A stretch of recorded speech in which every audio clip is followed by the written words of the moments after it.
It's fucking scary. It does bring a certain level of existential crisis, but that doesn't mean that it isn't important. It's important to think about oneself, doing a self-reflective autobiography. That's what really opens up freedom. I guess it's like trails and blazes with the apple getting wrong, sticking labels on lists on. Fake ladies and males get their shit on, made up and murdered like women gliding with their wings gone. All right, well, hello. Welcome to this week's Owls at Dawn. We are just two dudes from Southern California who studied philosophy, politics, and religion around the world and decided to start a podcast where we could bullshit with impunity. I am Austin Hayden Smith. And I'm Troy Polidori. And I'm sick this week, Troy, so you're going to have to kind of pull me through, but let's do this, okay? You ready? You don't call in sick, you crawl in sick. All right, so this week we are going to start off with the shitty minute. As always, last week I had the shitty minute, so this week Troy is up. Troy, rant, motherfucker. All right, so my shitty minute is going to be something that's probably America's shitty minute this week, I'm going to guess. And that was good old Tweedledum, Donald Trump Jr.'s Skittles tweet. Now, this got a lot of play on the social media spheres, on the internets, right? You heard about this, correct? Yes, I did. Yeah, so my shitty minute isn't so much the fact that a dumb person did a dumb thing on the internets, because that's basically the internet in total, right? My shitty minute is basically our collective response to it, because as much as it's obviously stupid, the reason why it's obviously stupid seems to not be the same for everybody.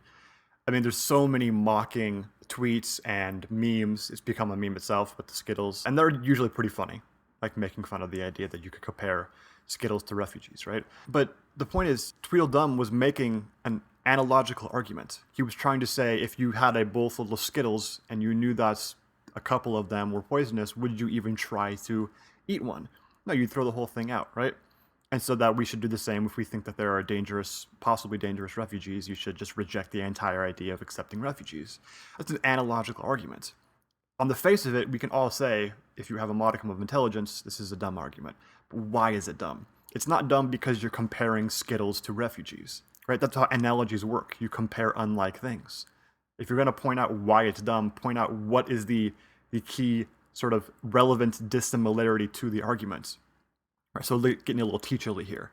Relevant dissimilarities is what you look for in analogical arguments to see whether or not they are actually valid, whether they're strong arguments. Now, the key relevant dissimilarity isn't that Skittles are Skittles and refugees are refugees. That's the obvious dissimilarity. The key dissimilarity is one's a commodity and the other's a person with human rights. Right? So the reason why you reject Skittles is, if you figured out that one of them might be poisonous, is because it's a commodity, and the only reason you have a commodity is to fulfill some sort of pleasure in yourself. Right? It's the only reason you eat Skittles.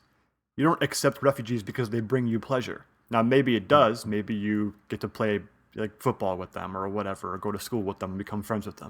And that would be awesome, right? That might bring you pleasure. But that's not the reason why you would accept refugees. You do it because it's a moral good. Maybe even a moral duty, you could argue. Especially given the fact that many of these people are refugees because of actions undertaken by our representative government, right?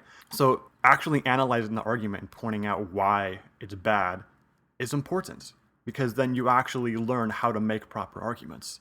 You know what this reminds me of? Do you remember when Rick Santorum was running for president and he was talking about gay marriage, and he kept going to these like town hall meetings with toilet paper or like napkins. That's what it was. It was napkins in his hand.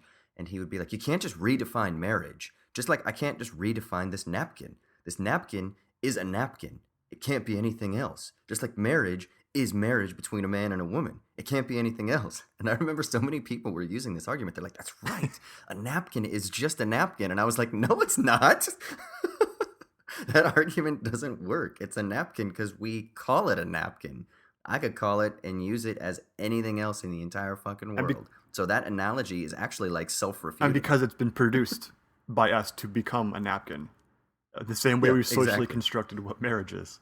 Exactly. So it was so funny. I was like, you fucking moron. Yeah, the best part of the Skittles argument for me is that, you know, the Skittles analogy actually works really well if you're talking about commodities, things that could bring you pleasure, right? You would reject the idea of taking any of them if you thought some of them were dangerous. Like, oh, I don't know, guns, if you knew that some of them would be used to hurt people, then would you accept any of them? Now, I'm not saying that's a good analogy necessarily, but if you wanted to use a sort of focus on a relevant similarity that would strengthen the argument, compare a commodity to a commodity, not a commodity to a human being with human rights. Ooh, that's actually really interesting. Yeah. But of course, nobody who uses that argument would accept it when it comes to guns. No, of course not. No, because it wouldn't fit within their presuppositions. Arguments. Fuck you, Tweedledum. This is why we have Arguments. This is why we have critical thinking classes in college. Yeah, but everybody sleeps through those classes, unfortunately, because they force like first years to. Yeah, not my classes, yo.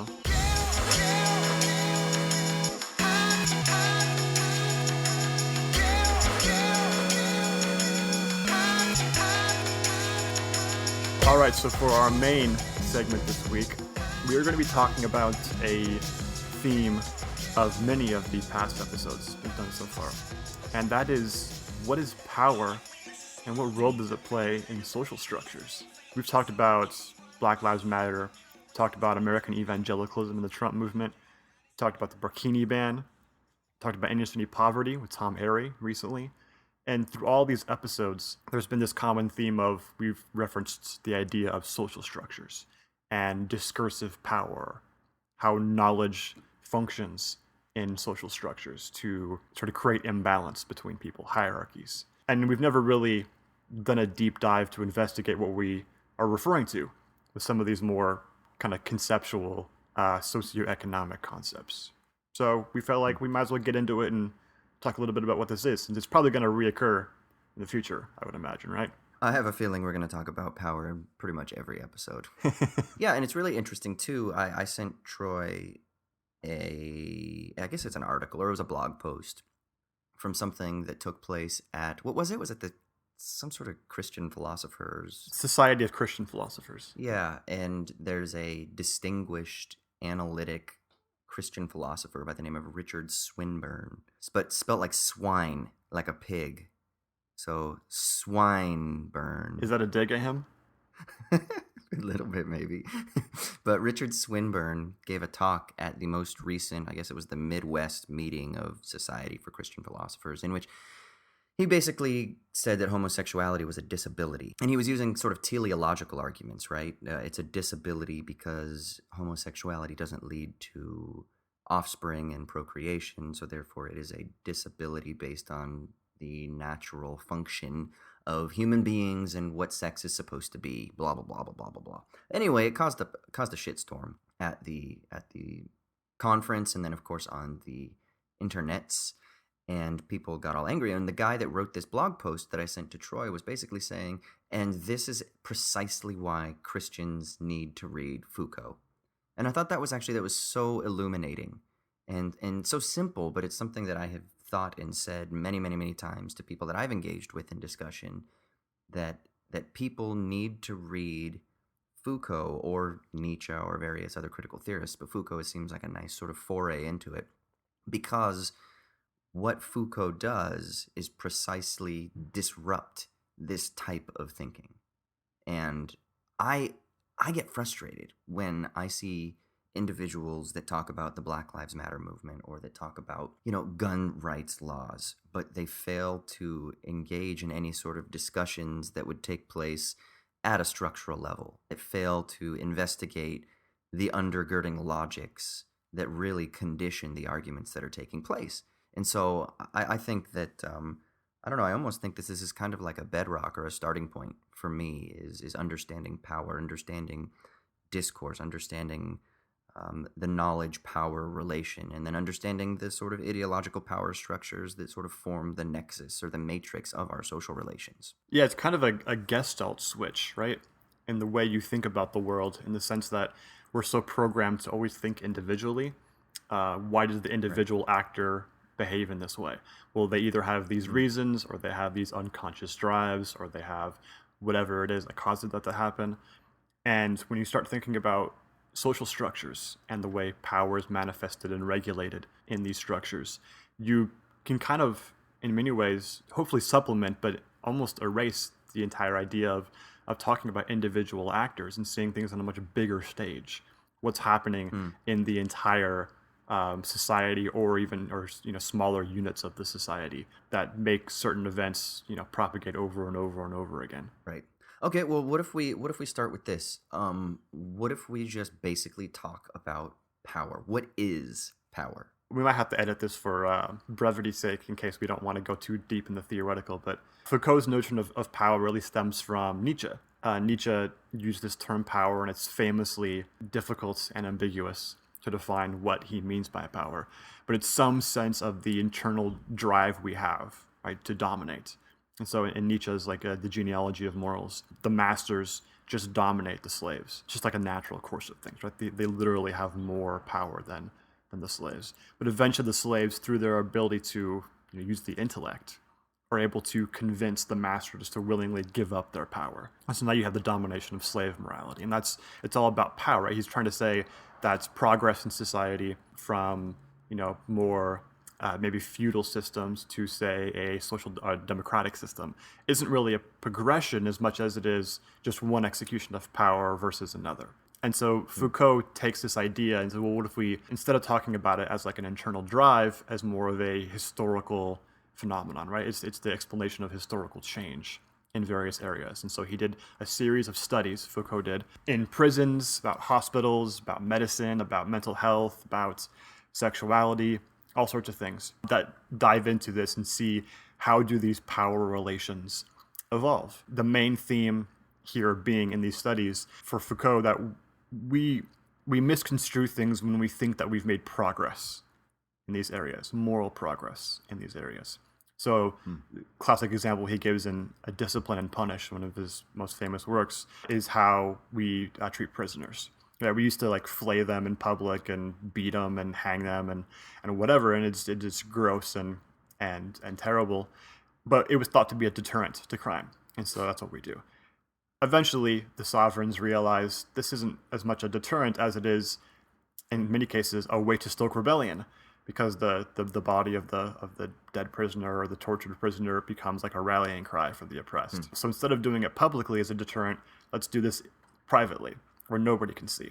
And so now our modes of carceral discipline are not done in public for the most part, but are done in private. And when they're done in public, they're in very kind of comfortable, liberal ways, right? Or you get these rights and you have the lawyer provided for you and you're wearing a suit and whatever. So none of those sort of overt pictures of obvious oppression are propagated. We think, oh, that means we've made progress, right? We're giving fair trials, we're doing this, that, and the other. But in fact, Foucault's point is we haven't so much made progress as we've changed the location of the power, in the sense of rather than beating the physical body, we internalize the power into the person themselves. So if you're given a quote-unquote fair trial, then you can't complain, right?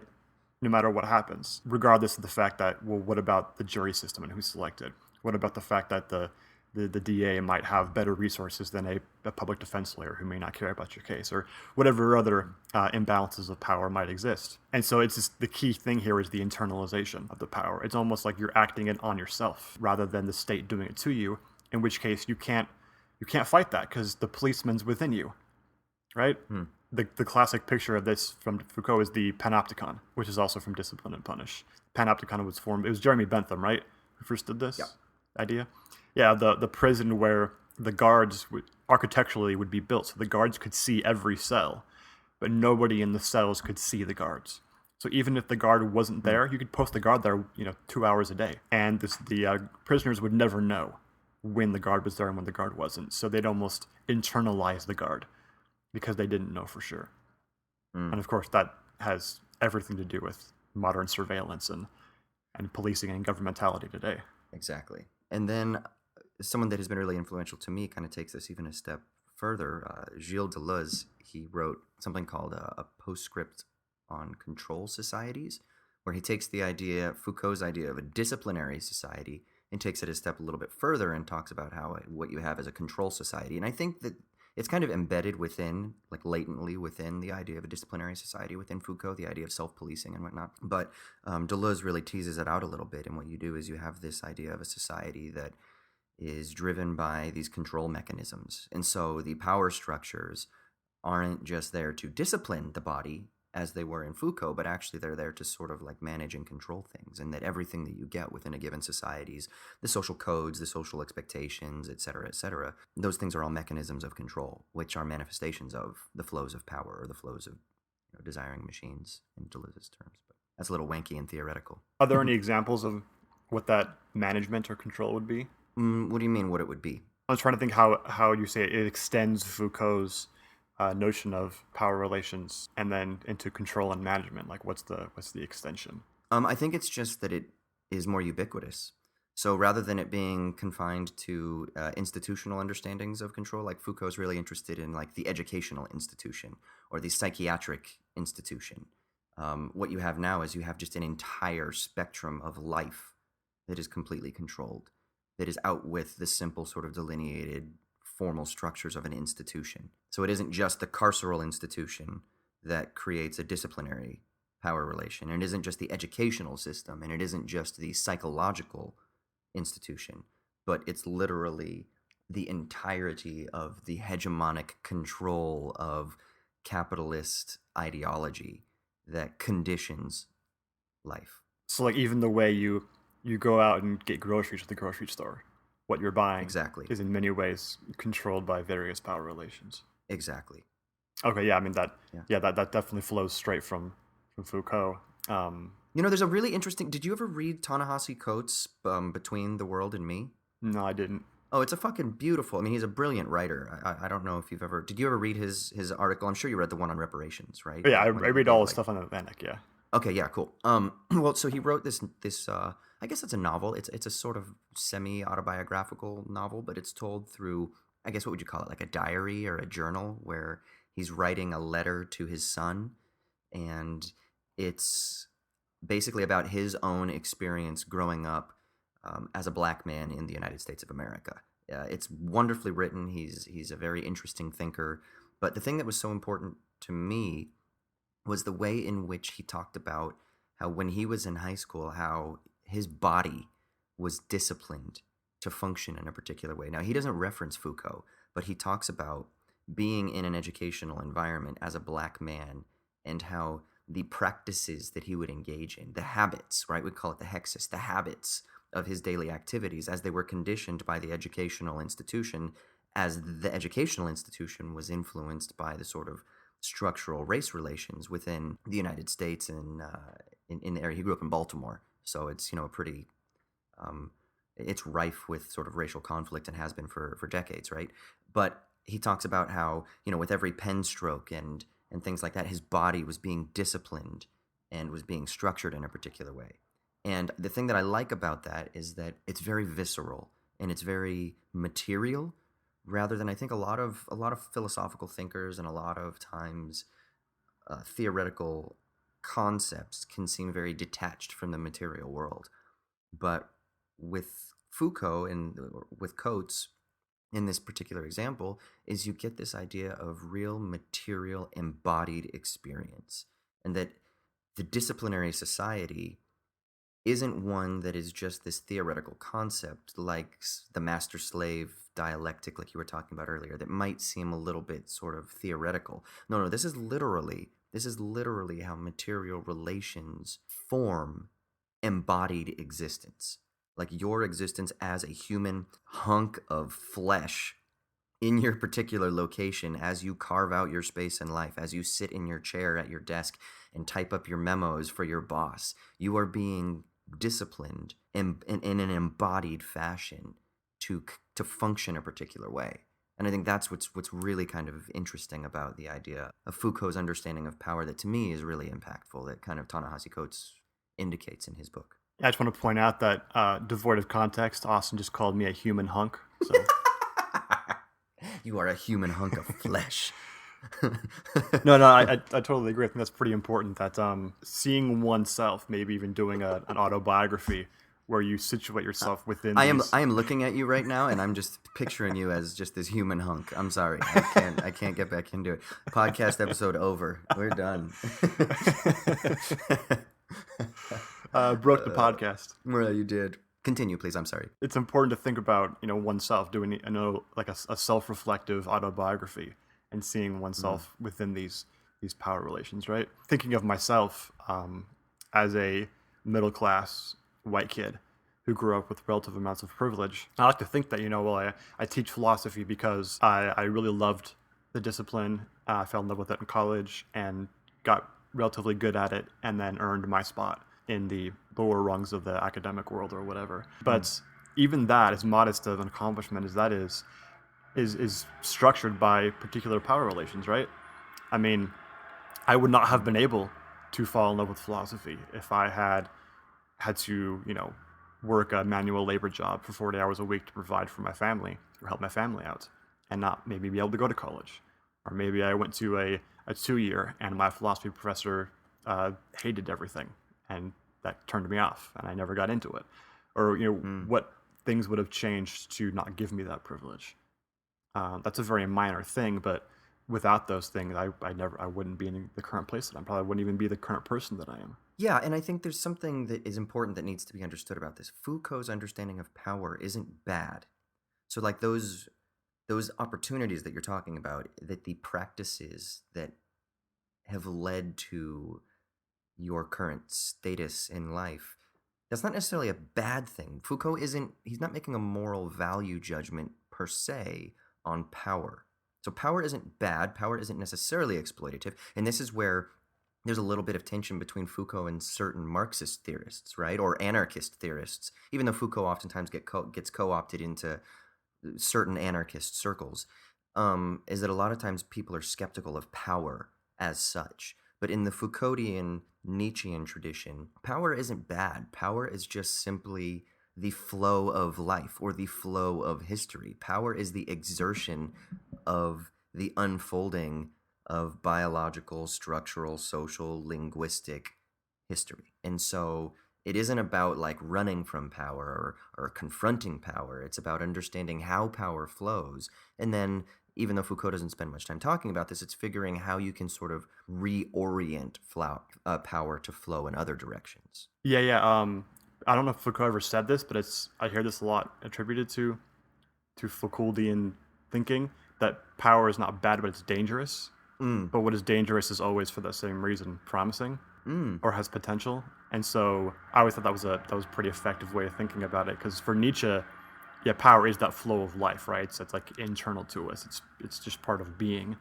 Foucault likes to think of it more in the structuralist way, right? Where it's structures have balances of power or imbalances of power, and we kind of work as nodes within that structure. But it's similar, at least in this sense, that with Nietzsche, that power is not necessarily morally bad.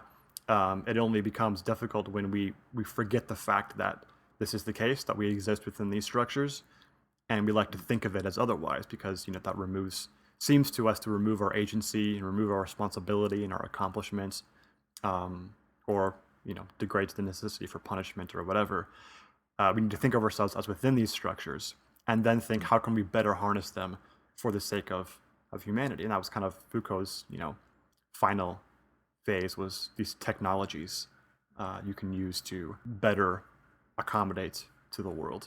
Right. And he called them technologies of the self. And it was about sort of like recreating man, quote unquote, which he called like the aestheticization of man, the sort of artistic recreation of what man is. Because in his argument, and I think it's really important to understand what Foucault was doing and how he had these different stages in his theoretical development, because in his earlier phases, he was investigating what he called, or he was undertaking what he called like archaeologies of these various different institutions, right?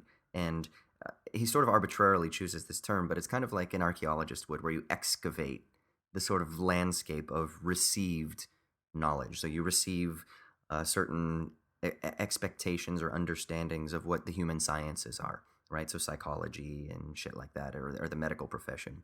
And we sort of just think, okay, well, these things are objective sciences. But he wants to sort of excavate below the surface and examine the historical development of these various disciplinary practices, or these various institutional practices, or these various medicinal or medical practices, and understand what it is that has led to their emergence, the sort of historical mechanisms that have led to their ascendancy to be what they were in the present moment. And then by doing that, it illuminates the discontinuities that make up the concepts that we hold as static. And the concept that I'm aiming towards, and that is extremely central in Foucault, is the concept of man, right? Which he believes is a construct that had been developed through these various different practices, the medicinal practices, the carceral practices, the educational practices, etc. And they have kind of all come to a conclusion of understanding what man is in the modern world, right? Which is like what, post 1800s, I guess, for Foucault. So you have the modern world that understands that man is a certain thing, or and he uses man, of course, as being just human. But it actually is. I think it actually really is really useful to retain the word man in his language, because it was a sort of patriarchal understanding of what man is. But just in terms of what the human is. And so all of these various historical practices and historical discourses have led to the creation of what he saw as what man is. And then he said, but I think that this concept itself is kind of running thin. It's a recent invention, and the idea of man itself is an idea that itself is going to kind of go away, and it's going to fall by the wayside eventually. Yeah, it's a really important point to make, that all these different institutional practices throughout post-Enlightenment history in medicine, in school, and prisons, and everywhere else, you have these examples of going from the external force of power to the internal production of power, where it's now the power is within you, right? It's the policeman inside of you rather than the one outside of you. And we see this everywhere, especially with social media. It's become so much more prevalent, it seems to me. Foucault talked about a little later in the writing about the idea that of knowledge power, or that knowledge is power, but not in the reading rainbow sense, where knowledge gives you opportunity. Knowledge is literally power, in the sense that knowledge is a form of power. When we say something is knowledge, it just means we've codified certain ideas because they're useful for controlling things. Yes, when you make a statement, you are taking a position of power, and that's extremely important. Yes, but just necessarily bad. Foucault's not saying like throw away your education or whatever. No, but just recognize this is what's happening. Be aware of it, because things can happen when you do that. And then recognize the historical contingency of that power statement. Exactly. Yeah, this was produced by something. Exactly right. So, for instance, we were talking about the burkini ban recently. It's a form of knowledge. It's a knowledge weapon, so to speak. When we say our enlightened, liberated selves determine that wearing a burqa is oppressive to women, and therefore that counts for everybody. And so that can be a way of defending why you would ban, basically, freedom of religion in a particular case, by derobing somebody in a burqa. That's basically saying, we have a knowledge you don't have, and therefore we can use that on you and consider it liberatory at the same time. Same thing happens in the BLM movement, right? You see, obviously there are physical manifestations of the power. That's the reason why it all kicks off, is because of that. But the responses to it are usually about degrading the individuals involved, or talking about how, in a way, about police lives as categorically different than black lives, and it all kind of stems from this notion of these various knowledges we've had that have been codified. I'm thinking through the way in which you then criticize those codified knowledges, right? Or those codified static ideas. And this is sort of like hinting back at what I was talking about initially with Richard Swinburne, and the idea that homosexuality is a disability. In disability studies, there has been a sort of interesting shift. There was a time in which disability was coded as being understood based on like biological or mental deficiencies, and those deficiencies were determined by the authorities. And the authorities were those who had a legitimate authority based on education or institutional power or political power or whatever, right? So for just in a sort of gracious way, we'll just say, so you have a nice therapist who genuinely has a heart to like help people, right? And we don't want to, because I don't want to load the deck, right? And make it like it's evil power structure that's trying to fuck people. But no, so you have a nice therapist. He or she genuinely cares for helping individuals who are having a difficult time assimilating into the rest of society. And so the way that previously, I mean, we'll say like pre-mid 20th century, I don't exactly know when the dates would be, but that's probably a pretty good marker. You would have, in disability studies, you would have people, therapists would determine that someone was disabled based on that person not being able to function the basic tasks of what is considered a normal human being. And so you have this concept of normality that comes in, which is also really big in Foucault. And so you have this concept of normality. And so the therapist's job was to try to normalize the person, right? And that was where a lot of times psychological therapy, at least, sought to reform the person. And you would normalize the person through these various practices and discourses and things like that that would bring the person back into what is considered normal human behavior. And that's based on the idea of normal human behavior is based on all kinds of different things, some of which can be theologically derived, culturally derived, and usually it's some confluence of all of those things, right? Social, political, theological, spiritual, whatever. You get an idea of what is normal human nature. And so the idea of the therapist is to sort of wing you back, if you are abnormal, back into that idea. And so you have these processes of normalization that get you back to normal. Well, then there was like a shift in the latter part of the 20th century towards something that was called the social model of disability. And the social model of disability came along and said, no, people are only disabled because social structures have been geared to work towards certain types of individuals or certain functions, biological functions or psychological functions. So the social model of disability would say, so we need to change society. Well, a sort of more radical approach would be the sort of Foucauldian model that would sort of deconstruct all of that, even though he wouldn't use the word deconstruct. As a matter of fact, he was quite hostile to Derrida and deconstruction at certain times, but to sort of confound that idea and say, no, let's understand what disability is in general. And so there's a new push in disability studies that recognizes that actually we're all fucking disabled. Everybody is disabled. Disability itself is a construct that has been developed over the course of historical time that has the social model of disability aspect of, society has been structured to function in a particular way to benefit certain individuals. Yeah, that's true. But it's also true that everybody's disabled because, I don't know, I'm sick right now. That's a fucking disability. I can't dunk a basketball. That's a disability. I can't jump onto the roof right now without the help of a ladder or a crane. That's a disability.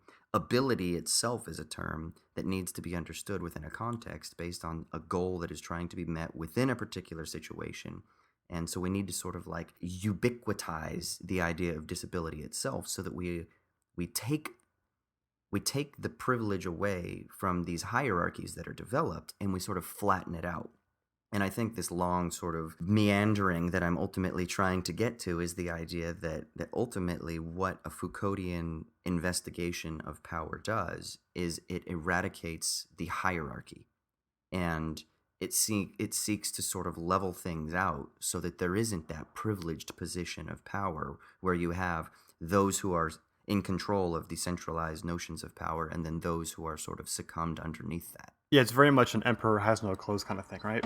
If you just expose that fact, then almost by itself, it helps question the structure, since the structure itself can never be exposed to be a structure. It has to be a necessary thing. It has to be the way things have always been, or the way it was always supposed to be. Right. And an example that I always like to think about to help me visualize this, and disability studies was a really interesting one. I haven't thought about it in that way. But for me, education was always the one that made the most sense. I was always the student who loved the structure of education. I loved being told exactly what to do and follow the rules exactly and write a paper with these exact, following the instructions exactly as they're relayed to me. That comes from being OCD and being kind of a sycophant naturally, right? And that was really easy for me.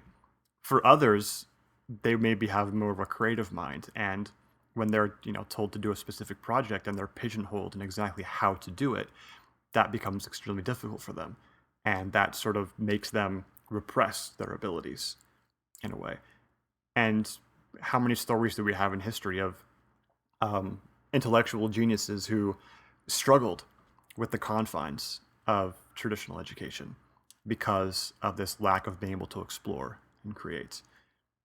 I mean, you think of the academic world right now, and everything is so incredibly codified that you almost can't do any expressions of freedom. Think about Wittgenstein coming back to Cambridge and just throwing his dissertation on Bertrand Russell's desk and being like, "Take it," right? That could never happen today. I heard a great story. I don't know if it's true or not, but I heard that he wrote his dissertation, and they all read it, and I don't exactly know the circumstances, but apparently they were just kind of like blown away. They didn't fully understand what was going on, and apparently he like walked up to him, put his hand on Bertrand Russell's shoulder, and said, "Don't worry, one day you'll understand." It's exactly what happened. Yeah. Russell knew it was genius, but he couldn't quite grasp, especially at the end, when he's talking about the more Mysterian elements. And yeah, Wittgenstein was very pedantic about the whole thing. That's brilliant. Yeah, like you would never have the freedom to go and create like that. The educational model is all about producing specific kind of citizens, rather than individuals who can harness their own powers for whatever ends that they want to pursue. And we need to recognize that.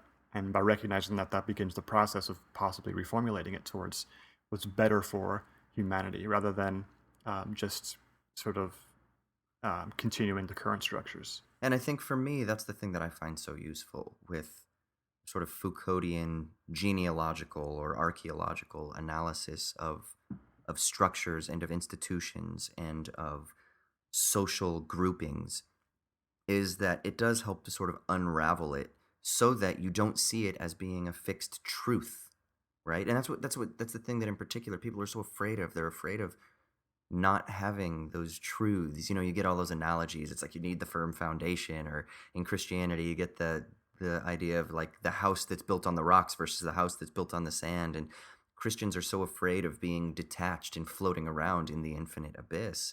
And I think just in general humans are, and it's fucking scary. It is scary. Like it does bring a certain level of existential crisis. That's why individuals struggle with these sort of things. But that doesn't mean that it isn't important. And that doesn't mean that it isn't something that I believe is necessary and crucial to continue to investigate, not only within your own personal life, as you were just talking earlier about like your own self-criticism of your own biography, but it's also extremely important to look at the world and to realize that the countries that we currently see in the world, they're just fucking imagined geographies, lines that were drawn based on series of historical developments, which means that national identities and nationalism and patriotism is, and I don't mean this entirely, but I kind of do, it's kind of a bullshit sort of concept that we subsume ourselves under, not recognizing that those are creations of our own practices and imaginations. And so when you get all these people that are freaking the fuck out about Colin Kaepernick not standing for some bullshit concept of allegiance to some bullshit notion of America that never really existed, then you start to kind of realize that that there's something silly about that reaction, and that maybe there's something weak within that instinct to criticize someone who is antagonistic to something you hold near and dear to yourself. And that's what I wonder. Why are you so afraid to just look at it and unravel it? And that's why it's so important, I think, to sort of have a Foucauldian disposition, or an antagonistic disposition, or an historical genealogical disposition. Yeah, what's the sort of most prevalent mode of criticism of Kaepernick and of those who are kneeling during the anthem? It's not so much the physical use of power, although that does exist. I mean, didn't the police union refuse to do their duties with one of the football teams that was kneeling? His team, the San Francisco 49ers, they were talking about it. Yeah, that's more of a physical. It's physical, but it has more symbolic power, I think, than anything else, right? But the main sort of method is like the tweet, the basically you're a hypocrite, or you're lacking gratitude, you're ungrateful for what American soldiers have done for you, because I don't know, Right. They ended slavery, I guess, somehow. Yeah, they're or whatever. protecting they're protecting your rights and all that other shit. Yeah, it's all trying to enact the policeman inside of his head. That guilt is a much more effective weapon as an internal control than physical use of power, because physical use of power needs particular means which may be exhausted and can only work when those physical manifestations of power are physically around the proximity of that person. whereas that person's mind is always with them. And this goes back to Deleuze and the idea of the control society, because the reaction to Colin Kaepernick derives from some control mechanisms that are like you were just talking about, that internalization of the external power structures that are rearing their ugly head, basically saying, no, how dare you confront this thing that is near and dear to me. But let's expose that. What is that thing that is near and dear to you? Let's unravel that. Let's look at that. Let's deconstruct that and find these sort of constitutive flows that have conditioned that position in the first place. And then I think when we do that, and you have a disposition that sort of tends towards that type of analysis, then that's what really opens up freedom. That's when you can actually be free, because that's when you can start to confront the habitual historical discourses of power that are conditioning our social life now. And that's when you can start recreating new technologies of the self. Yeah, it's such a disciplinary technology itself to stand in and put your hand over your heart for the national anthem, right? Nobody does that freely. You do it purely habitually. 99.9% of the time, you do it as a conditioned response because you've done it every day in school when you were a kid, every sports game. The reason why we make the national anthem so prevalent is so that it becomes just a purely habitual practice. It's like if you're in prison and when like a bell, I've never been in prison, obviously, but I'm sure most of the responses are conditioned, right, to what you're supposed to do, because it's more effective to control a large population like that with few guards. It's the same thing. When you hear the guy over the speaker tell you, please rise to the national anthem, you just conditionally do it. You don't think about it. And It's like that video of that fucking pole vaulter, that American pole vaulter. Oh, yeah. Did I show you that? Did we Yeah. talk about that? This fucking dude is running in the Olympics. He's running to do his pole vaulting thing. And then he hears the national anthem being played because somebody else won a gold medal, obviously, elsewhere in the building. And he just fucking stops and immediately stands at attention. And I don't know if he saluted or not, but he stood at attention and was looking for the flag. And so many people who have that sort of patriotic bent were like, yeah, that's true patriotism. And I remember, I think it was your response that was like, that's like the Pavlovian response, right? The bell rings and the dog is like, huh, huh, huh. Like, that's not fucking freedom. Like, I look at that and I think of that as kind of being gross because the guy's just an automaton, that is not freedom. That's robotic. That's not respect.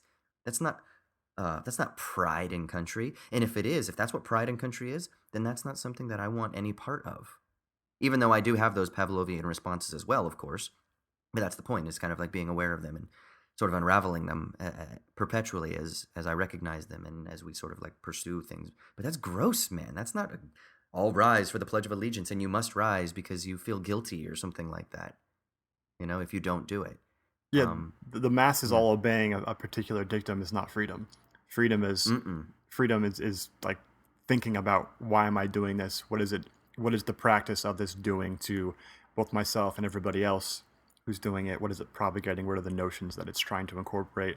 And then, decide whether or not you want to do that, given those factors. Yeah, and I don't know if it's explicit in Foucault or in many thinkers. I think that they don't often talk about the sort of positive thing that they're aiming towards. But, I'm really interested in the work of Jean-Paul Sartre. Obviously, that's my doctoral research was on him. And so I'm really interested in the idea of freedom. And even though sometimes people view Sartre as a pessimist, I'm really interested in a sort of optimistic outlook towards the transformation of society for the better. And ultimately, I think what all of these things that we are talking about are ultimately aiming towards is making the world better. It's not about like trying to, as so many people are afraid of, it's not about like big government and anti-religion and we're trying to take things away from people. It's the opposite, man. It's the opposite, is we are investigating mechanisms of control. We are investigating dominant power structures that decrease your freedom and that increase social anxiety and that increase control over how you function and how you behave, so that we can release the flows of life and so that we can release the potential of what the human might become. Because I don't think we know what the human is. In a Spinozist sense, we're not aware of what the body can do. I don't think there is such a thing as what the human is. We're endlessly malleable and recreatable and plastic. And I think there's something actually beautiful about looking forward towards that. This isn't a cynical, pessimistic look at all. It's essentially optimistic, I think. But then again, I'm just a fucking Southern California yuppie who thinks that the world is shiny, so... Your inherent Austenness just came out on that last bit. Yeah, I know. It's actually a pretty good segue, I think, though, to what does bring you meaning in life, in this meaningless void of the universe.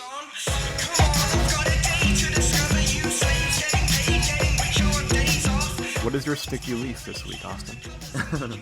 Well, so my sticky leaf is kind of weird and random and esoteric, right? But another instance of it just happened, actually, as we were starting up this podcast, and I'll explain in context with when I first arrived in Scotland a couple of weeks ago. So I had a transatlantic flight, watched Sing Street from Los Angeles to Chicago, watched Sing Street again from Chicago to London, had a meeting in London about this documentary that I'm working on, and then I got on a 7-hour train ride from London to Dundee, Scotland.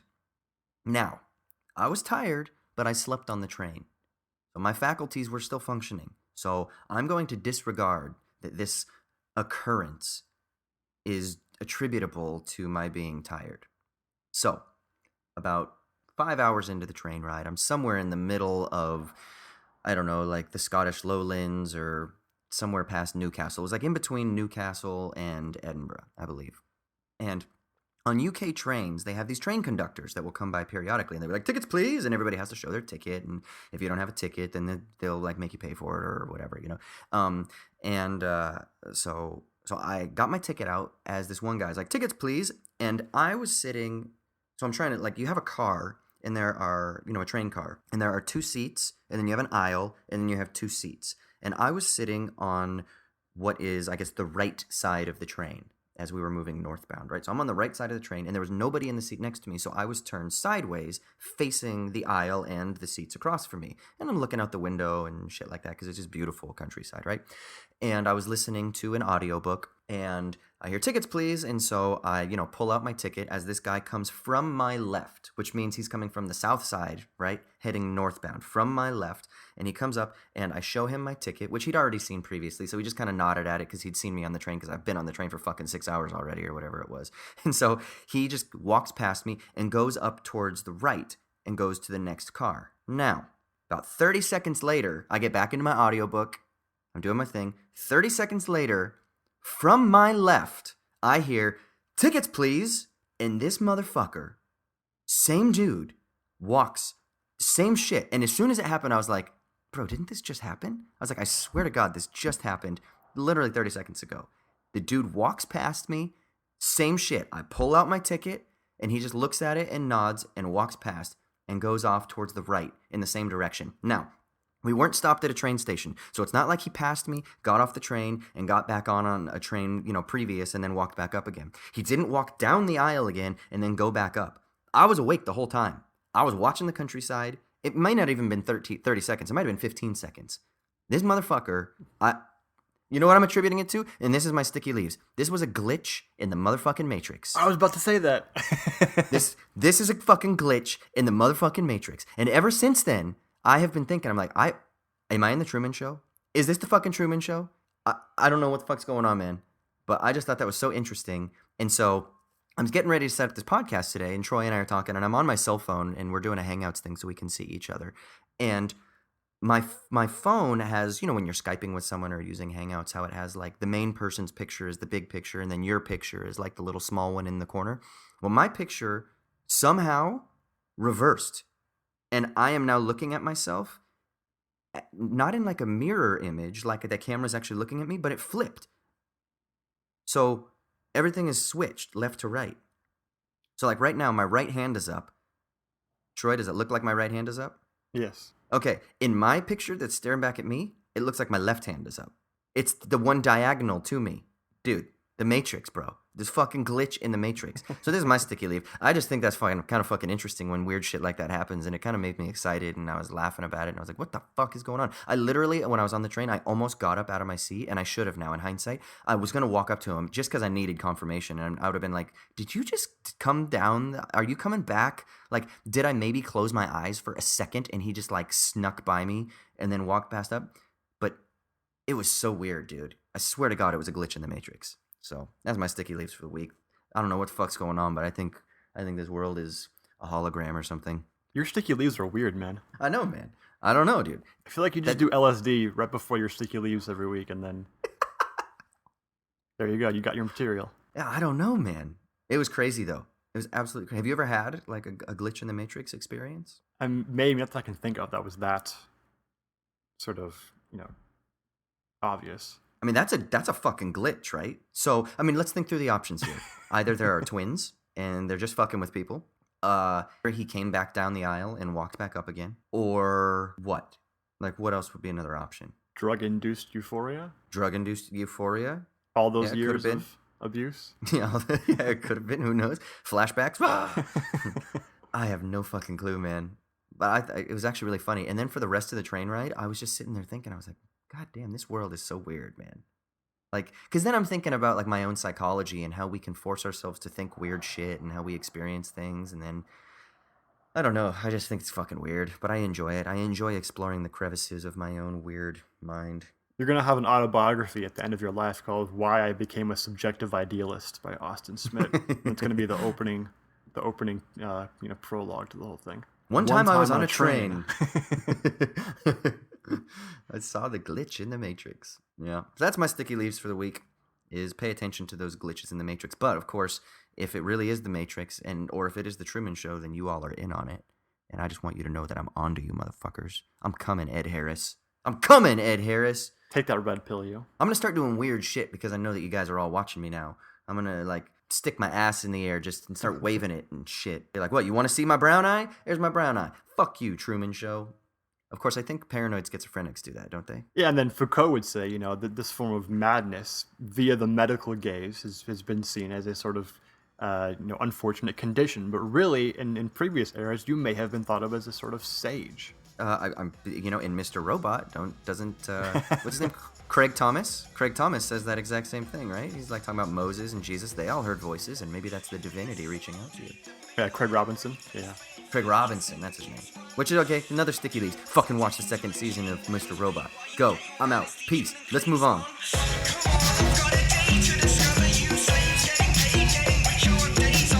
Alright, sweet. So now we are going on to bullshitting. And this week in bullshitting, we're doing something a little bit different. It's going to have some levity to it. Not that it doesn't have levity normally, but this is especially how would I use levitatious? Or superficial. Yeah. That works too. Troy hit me up during the week and he's like, bro, I got an idea for the sticky leaves. And, yeah, blame me for it, sure. Well, yeah, exactly. So if it fails catastrophically, it was Troy's. But if you really like it, then it was all my idea. But basically, there was that thing going around, the hashtag going around on Twitter and Facebook and various other social media platforms about the 3 fictional characters. So this week, what we're going to do is we are going to assign 3 fictional characters to the other person. So I got my 3 fictional characters for T-Roy, and T-Roy's got his fictional characters for me, and then we'll put them up as like silly memes on our Instagram and shit like that as well, so you can check them out and laugh at us as well. But Troy, what you got for me, brother? All right, so I had to resist the temptation to just do 3 different characters that James Franco plays. I had to resist that temptation because it was too easy to just do that. And it would have been funny for about 10 seconds, but then it would have been lame because it was too easy. It was funny right there in that moment. It's more funny as a rejection. I also had to reject the impulse to choose Dennis from Always Sunny, from the Dennis system, as kind of like the expression of your dark side. Okay. I thought that'd be a bit too much. That's a very minor part of his personality. I don't want to act like that's the dominant modes or anything. So I rejected those 2, even though they were candidates. I felt it was necessary to mention it though, just for the laugh factor. Okay, here are my 3 for you. One is, you ever seen that movie Into the Wild? Oh yeah. Yeah, the main character Emil Hirsch plays, I forget his name. It was like Chris, I think, or something like that. But he gets into Emory University, I believe it is. He's a brilliant student, right? A lot of promise. And instead of going to school, he just takes off and says, screw it, and lives in the wild for like years, right? Completely primitivist by himself. And there's just this strong element of beautiful tragedy in it, right? Because he's wasting all this opportunity and potential he has to live in the socialized world, and instead just lives like an animal. But there's an inherent beauty to the whole thing because he just loves being one with nature. It's very romantic in that sense, and I guarantee that's one of your favorite movies, right? Like you love that movie. That's a good movie. I don't even know if you do, but I know that you do. Yeah, I do like that movie a lot, actually. That's a part of your personality, that like romantic love of nature side, and it comes Yeah, out it is. usually at the end of our main segments in our podcast. Yeah, I was like just we did gonna this say, week. didn't it just like, yeah, it just reared its head a minute ago. So that's one. Two is John Keating is Robin Williams' character in Dead Poets Society. Okay, yeah. As much as that romantic nature living side of you is there, you're not like an anti-civilization. You want to use that for the sake of making civilization better, right? Helping people. And that's that John Keating stand up on the desk, yell poetry at your students kind of thing. I imagine that there are moments where you're teaching and that happens to you. Or you have the impulse to do that. Is that right? Yet on my soapbox, I mean, I'm working on a feature film right now that literally is called Soapbox. So, yes. And it's not like a yelling, critical soapbox. It's more of a passionate intensity soapbox, right? Yeah, I can get down with that. Yep. That's It's not angry. It's not Jonathan Edwards, the sinners in the hands of an angry God stuff. No. Yeah, Right. I'm down with that. So that's two. I've been a little nice though, so I wanted to go a little left field for this third one. So I chose Tigger from Winnie the Pooh. Because that dude has boundless energy. It is constantly going everywhere all the time. When you look at him, you're like, how are you doing that? Like, where are the reserves? And that's constantly what I think of when I think of you, because you literally do everything. And I don't know, one, how you do it, or two, where the energy comes from. And it's very annoying at certain points when I'm lacking it in that. And you just can, like, ever-present reserves. So yeah, that's definitely part of you. Like, I dig that, man. Emil like that. Hirschman to the Wilds, John Keating from Dead Poets Society, and Tigger from Winnie the Pooh. I dig it, man. I'm down with that triumvirate. I'll take it. I feel like I want a T-shirt now that has those characters on. They've got to be making T-shirts now with these three characters, right? Oh, it's gonna be so annoying. Everyone just wearing their own three fictional characters. Oh yeah, God, the worst. That's like the new narcissism. That's why terrorists win. Yeah, pretty much. Well, yours were you had the two of yours were pretty serious. Mine are all kind of jokey, but they have serious undercurrents within them. So this one I'm looking out for your love life in this one, Troy. Great. You ever seen Boogie Nights? Yeah. You know Dirk Diggler? That's just because. No, I'm kidding. I'm kidding. He was a real person anyway. So 8675309, ladies. That's right. No, for real though. So the first one is from the TV show Metalocalypse. I had a really hard time with this because none of the individual characters actually fit with you across the board because they're all very strange characters. So I want to bring them all together under the banner of Nathan, who's the lead singer, right?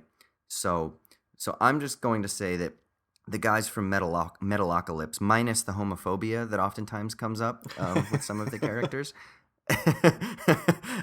that's definitely you because you got that metal side to you. You love fucking metal. So yeah, definitely. And I know you love that show too. So definitely Deathlock, sort of like some coherence of them, but as represented by the figure of the lead singer, Nathan from Metalocalypse. I can dig that.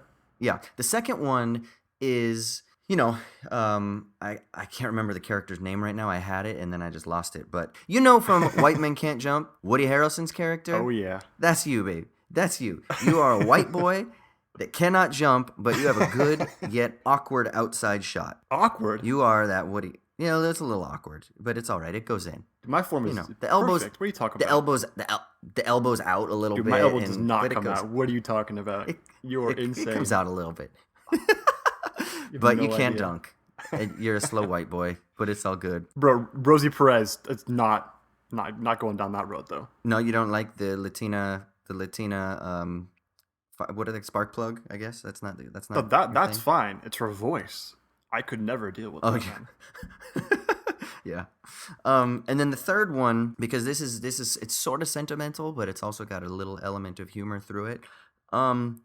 You are like my Splinter from the Teenage Mutant Ninja Turtles. You are the wise You are the wise sage that speaks to me very calmly all the time. And you speak in very clear stories and analogies. And all I can think about is all the years that we spent at Mandarin Wong.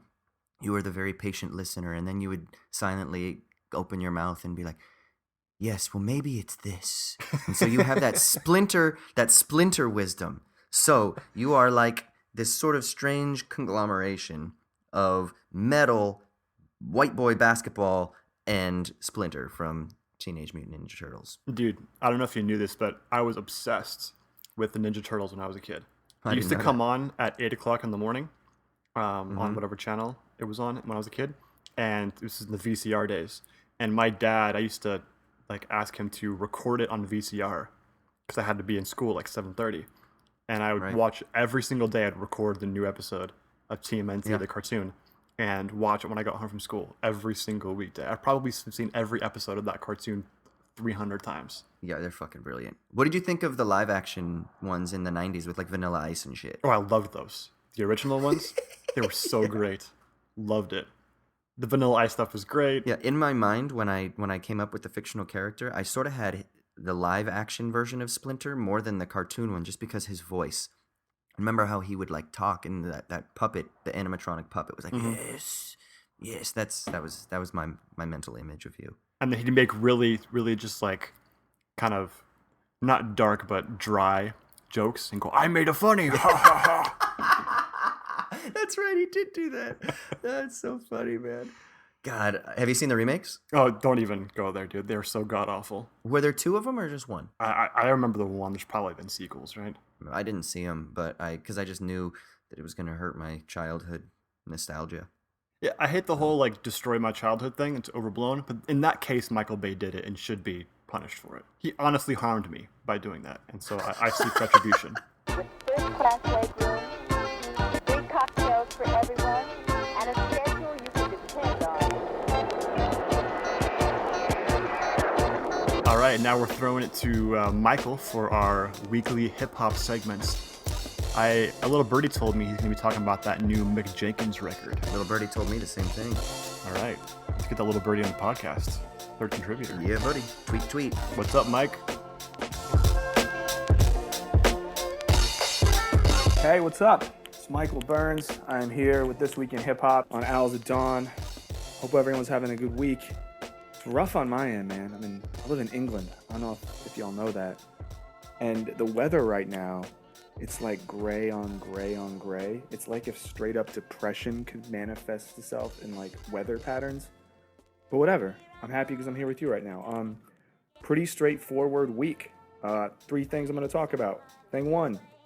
Mick Jenkins' album came out. It's his first full-length album. First thing you really got to pay a lot of money for, but that's fine. It's worth it. Called The Healing Component.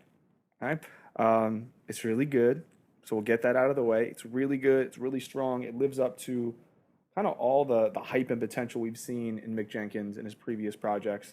I'm sure most of you have listened to The Waters. You've listened to Waves. This time we go away from a aquatic analogy, but the healing component, which he also calls THC. The record thematically is about love. Love comes up in songs. There's a series of skits that weave throughout the album that discuss love. We can kind of talk about that.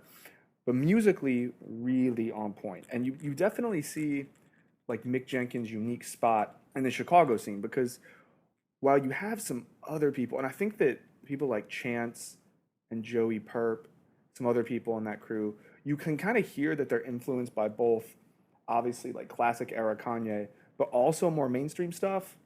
Chance has never been shy about the influence of someone like Lil Wayne. Mick Jenkins, on the other hand, you can tell that there is, of course, that classic Kanye influence, but maybe when other people were listening to Lil Wayne, Mick Jenkins was listening to Little Brother and The Roots and D'Angelo and a lot of that classic early 2000s sound. And you really hear that in the music, especially hear it lyrically. And I bring up Little Brother because, and I heard him mention this in an interview, but man, you really hear Fonte's influence. That's Fonte of Little Brother. Both in how his verses are constructed and the way on this record, he weaves in and out of rapping and singing in a lot of really interesting ways, but in a way that doesn't make you think like, oh great, another rapper trying to be a singer. It's almost like he honors particular songs that need to have something a little more melodic in a way that At least personally, it reminds me of Fonte.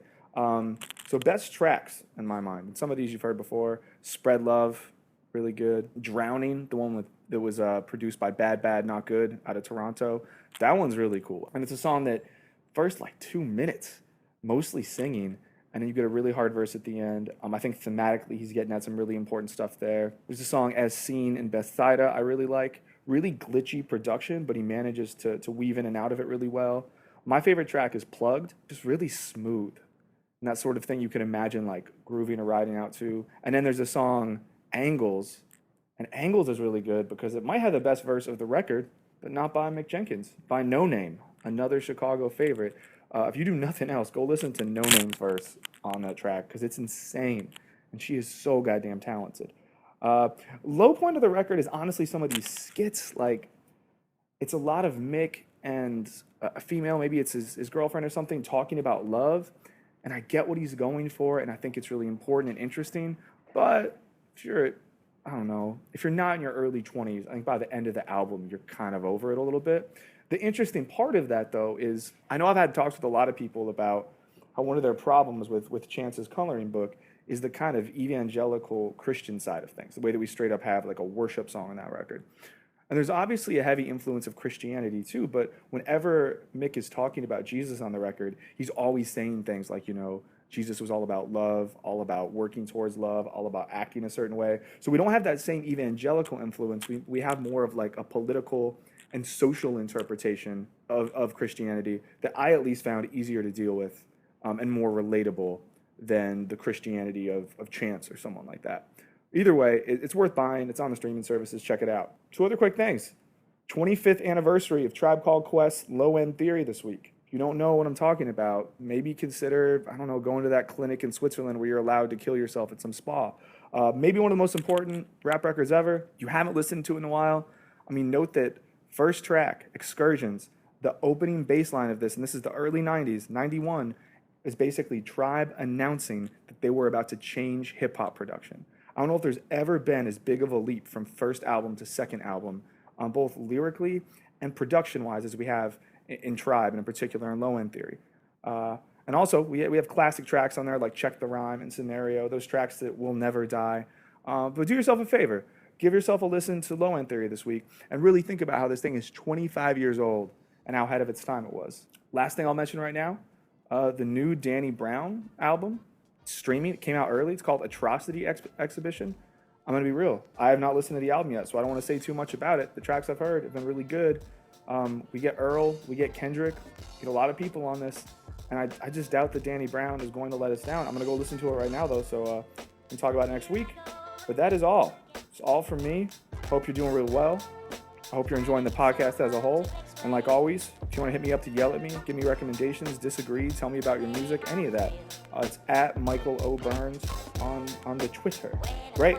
Have a good week. Listen to good music. Don't do dumb shit. Bye. Cruising the sky as smoothly as a bird, you scarcely realize you are traveling faster than man has ever traveled. All right, thanks, Mike, for that. Just want to let you all know we're planning on doing a Q&A episode of Owls at Dawn in the relatively near future. So if you want to drop us a question about philosophy, about politics, about culture, about whatever, hit us up on Instagram at owls_at_dawn or on Twitter, same handle. Just don't ask anything about what the fuck 4chan is or 8chan or any of those weird red pill Reddit forums, because I've been inundated with that shit after the last debate, and I don't really give a fuck anymore about that. So don't ask any questions about that, please. What the hell happened? You know, the 4chan, 8chan, those red pill, MGTOW, Reddit fucking forums. You know what I'm talking about? Yeah, the neckbeard, Meninists. Yeah, the manosphere. You can ask us about that. The I'm cool with that. alt-right manosphere? Yeah, ask me then. Okay, yeah. Whatever. Bypass Austin. Yeah. I'll answer your questions. Also, if you could leave us a review on iTunes, 5-star rating, that'd be great. Help us get the podcast out to a wider audience. I know it sounds like we're being solicitors, but it really does help us. So we'll end that process as of now. We are being solicitors. Yeah, it doesn't feel like it. We actually are. Yeah. That's all right. It's for sure. It's friendly solicitation. This is all just pure pure labor, right? So That's right. we can ask for a little bit in return. Yes. A little more labor in return. Yes. All right, das Vidania, Amerikanski.